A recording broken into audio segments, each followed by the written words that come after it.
Mga kabiyero, naliligo siya, no? Wala po siyang painante. Nandito siya, naliligo siya sa tabing baligtas, no? Yan po. Yan, kinakawat niya yung mga niya kasi makatino yung katawan niya. May bawas sa tubig, may container, oh. Diyan siya naliligo, oh. Ayan, oh. Oh, tignan mo, ang ganda ng liguan niya, oh. Ito mo, may container pa, oh. Yan, oh. Container, tapos yan, shower siya, oh. Ayan. Bakit? Shampoo lang, we. Ayan, oh, ang ganda ng ligo niya, oh. Ako, oh. Oh, ayan, dahil pa niya naliligo sa bahay, oh.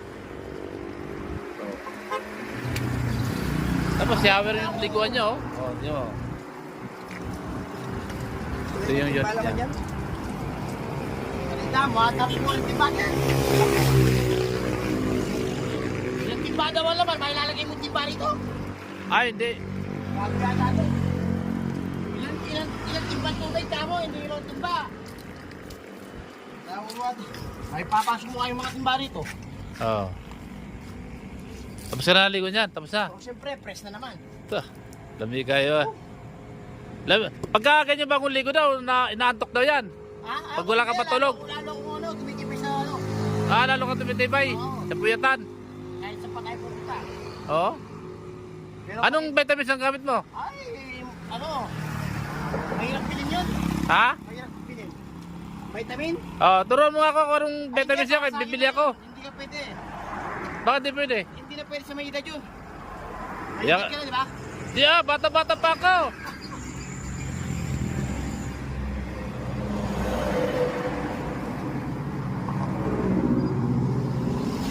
Presa-presa po siya mga kabiyero, no? Ganda na ang kanyang pakiramdam, no? Press na press ang dating. Okay na, gawa na yung gulong niya. Dito kami sa bypass road. Digpit na niya mga gamit niya, oh.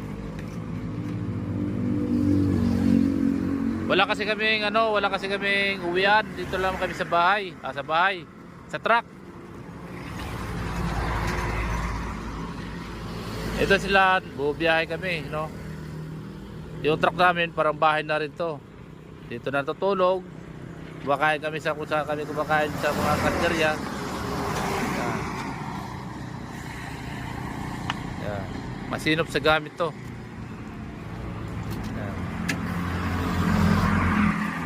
Yan ang loob ng truck niya, no? Yan.